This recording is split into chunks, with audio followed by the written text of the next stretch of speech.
Good morning students. आज हम लोग की जो उद्योग वाला चैप्टर है उसके क्वेश्चन आंसर कंप्लीट करेंगे।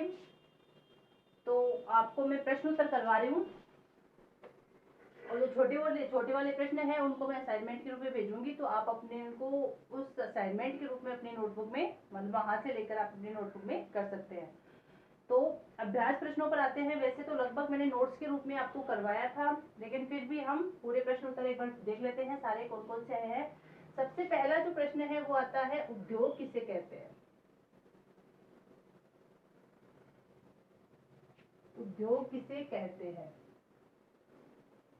तो ये बात तो मैंने पहले भी आपको बता दी थी कि उद्योग कहते किसे हैं? जो कच्चा माल हमें प्राप्त होता है उसके भौगोलिक उसके रासायनिक और भौतिक जो गुणों में परिवर्तन करके हमारे पास जो वस्तु बनकर आती है उसे वस्तु बनाता है, यानी जो उसके भौतिक व रासायनिक गुणों में परिवर्तन करता है उसे हम उद्योग कहते हैं। तो देखिए उत्तर क्या है इसका। उद्योग का संबंध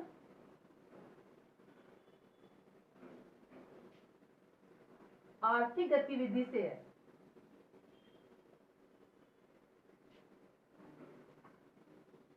आर्थिक गतिविधि से है। उद्योगों का जो संबंध है वो आर्थिक गतिविधि से है। जो वस्तुओं के उत्पाद जो वस्तुओं के उत्पाद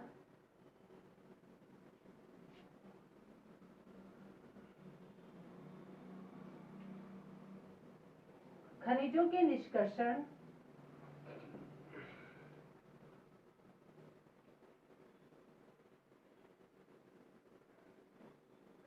निष्कर्षण अथवा सेवाओं की व्यवस्था से संबंधित है। अथवा सेवाओं की व्यवस्था से संबंधित है।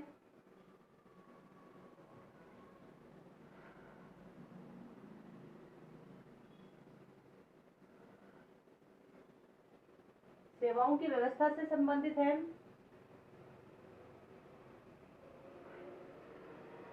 यहाँ से अगर हम बात करते हैं दूसरे, अगर इसकी, ये तो आपको उद्योग की डेफिनेशन लिखनी है कि उद्योग किसे कहते हैं।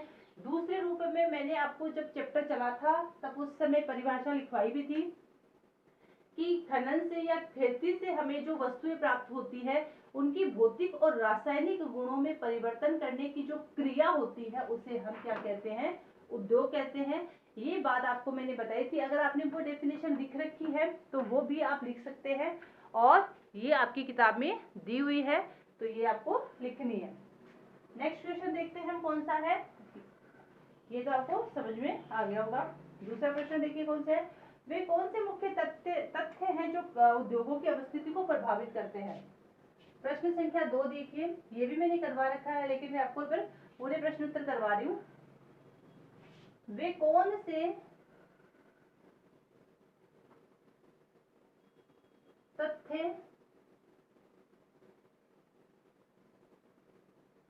है जो वे कौन से तथ्य हैं जो उद्योग की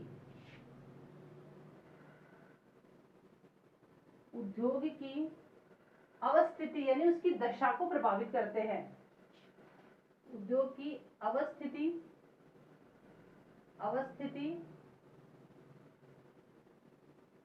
को प्रभावित करते हैं। हम लोगों ने एक चार्ट बनाया था उद्योगों की अवस्थिति को प्रभावित करने वाले कारकों का, तो वो जो सारे चार्ट है वो ही इसका उत्तर आएगा। यहाँ पर मैं आपको उद्योगों की अवस्थिति को प्रभावित करने वाले कारक बता रही हूँ पॉइंट्स में। सबसे पहला उत्तर इसका क्या आ जाएगा? कच्चा माल। उद्योगों की अवस्थिति को प्रभावित करने में हम देखते हैं, या फर्स्ट पॉइंट अपन लोग ले लेते हैं भूमि, वैसे कोई सा भी ले सकते हैं अपन लोग इसमें। दूसरा हम ले लेते हैं कच्चा माल। तीसरे की अगर हम बात करते हैं तो पूंजी। चौथे की अगर हम बात करें तो श्रम। पांचवे में हम लेते हैं विद्युत, परिवहन, संचार, जल। फिर सातवें में परिवहन, और आठवें में हम लेते हैं संचार, और 90 में अपन लोग लेते हैं इसका बाजार। तो इस तरह से उद्योगों की अवस्थिति को जो प्रभावित करने वाले कारक है वो आपको ये करने हैं, जो उद्योगों की अवस्थिति को पूर्ण रूपेण क्या करते हैं, प्रभावित करते हैं। इसके बाद में हम देखते हैं नेक्स्ट क्वेश्चन, कौन सा उद्योग प्राय आधुनिक उद्योगों का मेरुदंड कहा जाता है। तो कौन से उद्योग को आधुनिक उद्योगों का मेरुदंड कहते हैं, ये अपन लोगों ने जब लोहा इस्पात उद्योग को पढ़ा था तब इसके बारे में पढ़ा था। ये मैं करवा देती हूँ आपको, और मैंने आपको ये प्रश्न दिया भी था, करने के लिए भी दिया था, और हो सकता है आपने कर लिया तो मैं इसको दोबारा रिपीट नहीं करवा रही हूँ। फिर तो हमें करना है, लोहा इस्पात उद्योग को आधुनिक उद्योगों का मेरुदंड कहा जाता है क्योंकि यह अन्य उद्योगों की आधारशिला, अन्य उद्योगों की जननी है, और अन्य जो उद्योग है वो इस पर निर्भर करते हैं। तो इस तरह से लोहा इस्पात उद्योग है उसको क्या कहा जाता है, आधुनिक उद्योगों की, या आधुनिक उद्योगों का क्या मेरुदंड कहा जाता है। चौथा प्रश्न करवा रही हूँ मैं इससे आगे आपको। प्रश्न संख्या 4, कपास उद्योग मुंबई में तेजी से क्यों विकसित हुआ। कपास उद्योग मुंबई में तेजी से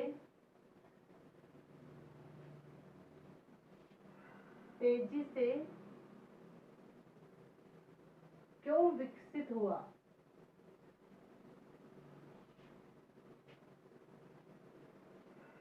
तो देखिए इसका उत्तर क्या आएगा, उत्तर पहले भी आ चुका है, क्योंकि महाराष्ट्र में हमने देखा कि सबसे पहले 1854 में जो है वो मुंबई में ही सूती वस्त्र उद्योग का कारखाना लगाया गया था। 1856 में फिर उसका उत्पादन शुरू हुआ था, और वर्तमान में पूरे भारत की अगर हम बात करते हैं तो 2000 लगभग 2000 सूती वस्त्र मिले हैं। तो अपने पास पॉइंट आता है कि सबसे पहले जो सूती वस्त्र या कपास उद्योग है वो मुंबई में ही क्यों हुआ। तो देखिए इसको प्रभावित करने वाले जो कारक थे, यानी सूती वस्त्र उद्योग को प्रभावित करने वाले जो कारक थे वो कारक क्या थे, मुंबई में मौजूद थे, इसलिए सबसे पहले यहाँ पर डाला गया। तो सबसे पहले हम इसके कारक देख लेते हैं कौन कौन से थे। पहले तो यहाँ की आर्द्र जलवायु, आर्द्र जलवायु के कारण, यानी कौन कौन से ऐसे कारण थे जिसकी वजह से सूती वस्त्र उद्योग जो है, या कह सकते हैं कि कपास उद्योग जो है वो मुंबई में ही विकसित हुआ। तो सबसे पहला इसका कारण है यहाँ की अनुकूल जलवायु, जो कपास उद्योग के लिए बहुत ही ज्यादा जरूरी है, वो है आर्द्र जलवायु। दूसरी अगर हम बात करते हैं तो यहाँ पर पत्तन, मशीन आयात के लिए,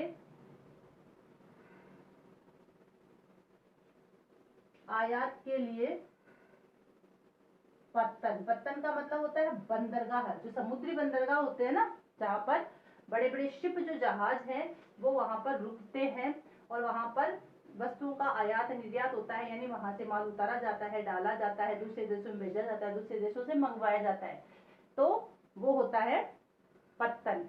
जैसे जहाज वगैरह रुकते हैं एयरपोर्ट, उससे बोलते हैं हवाई पत्तन, और जहां पर समुद्री शिप, जहाज रुकते हैं, समुद्री जहाज, उनको बोलते हैं समुद्री पत्तन। तो मशीन आयात के लिए पत्तन दूसरा कारण।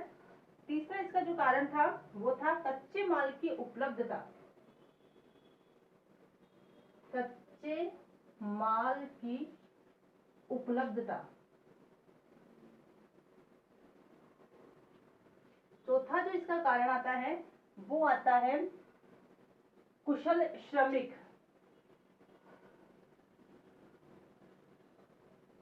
कुशल श्रमिक अपन लेते हैं।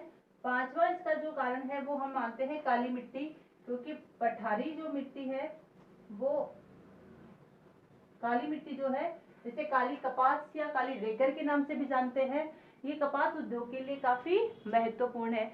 तो हम ये कह सकते हैं कि ये सारे जो कारण हैं अभी आप लोगों के सामने आए हैं, इन सारे कारणों से हम कह सकते हैं कि कपास उद्योग जो है वो मुंबई में ही विकसित हुआ। तो आप इस तरह से इस प्रश्न का उत्तर ऐसे भी लिख सकते हैं कि कपास उद्योग के मुंबई में विकसित होने के मुख्य कारण निम्न है। इस तरह से आपको प्रश्न की शुरुआत करनी है। मैं आपको डायरेक्ट करवा रही हूँ, लेकिन आप अपनी नोटबुक में कैसे डालोगे कि कपास उद्योग मुंबई में ही शुरू हुआ, इसके पीछे निम्न कारण है। इसके बाद में हम नेक्स्ट क्वेश्चन देखते हैं। यहाँ पर दूसरा जो प्रश्न आता है वो आपका अबर सदस्य से संबंधित आता है। यानी अब आपको यहाँ पर मैं इसकी जो असाइनमेंट में ये दोनों प्रश्न डालकर आपको भेजूंगी, ये आपको खुद करना है। बहुत इजी है, पहले करवाया हुआ है। पहले प्रश्न का उत्तर है फोर्ट ग्लास्टर कहाँ है। तो फोर्ट ग्लास्टर के बारे में अपन लोगों ने याद है तो सूती वस्त्र में सबसे पहले देखा था कि 1818 में कलकत्ता के फोर्ट ग्लास्टर में सबसे पहले सूती वस्त्र उद्योग खुला था और ये असफल हुआ था। इस तरह से हम तीसरा जो प्रश्न कर रहे हैं वो है अंतर स्पष्ट कीजिए। कृषि आधारित और खनिज आधारित उद्योग और दूसरा है सार्वजनिक क्षेत्र और संयुक्त क्षेत्र के उद्योग। तो देखिए कृषि आधारित और खनिज आधारित जो उद्योग है वो पहले भी हम लोगों ने इनका वर्णन किया है। तो कृषि आधारित और खनिज आधारित उद्योगों में अंतर स्पष्ट कीजिए। प्रश्न संख्या जो 3 है वो उसका जो पहला प्रश्न था ये आप इसको डाल सकते हैं। प्रश्न संख्या 5 डाल सकते हैं, इसको प्रश्न संख्या 5 डाल दीजिए। कंटिन्यू कर सकते हैं इनको। कृषि आधारित व खनिज आधारित उद्योग में अंतर बताइए।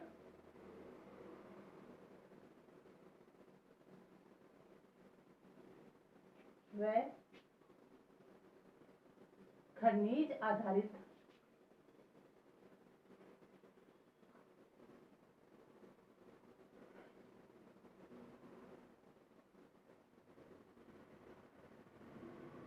अंतर बताइए।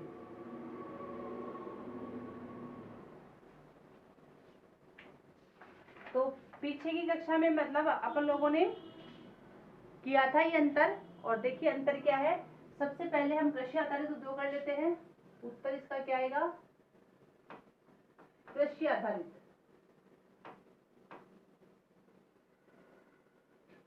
आधारित उद्योग। तो देखिए कृषि आधारित उद्योग में कौन कौन से उद्योग आते हैं। इसका उत्तर है कच्चे माल के रूप में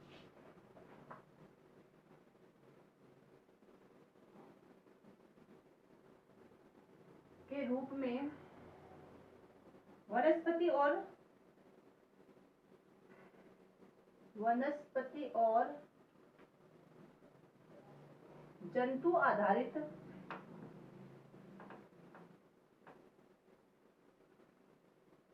उत्पादों का उपयोग करते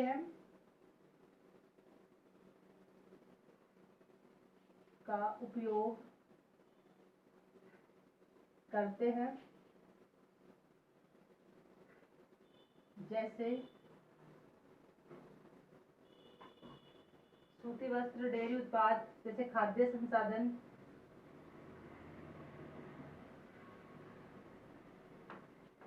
सूती वस्त्र,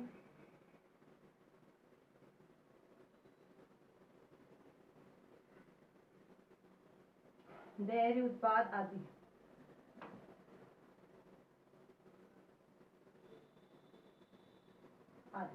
और खनिज आधारित में क्या करना है आपको, खनिज आधारित।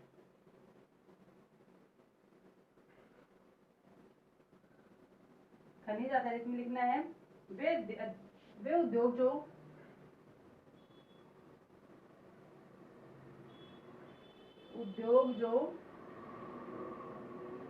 खनिज अयस्कों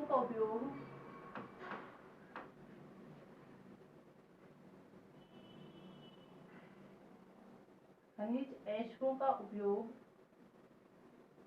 कच्चे माल के रूप में करते हैं।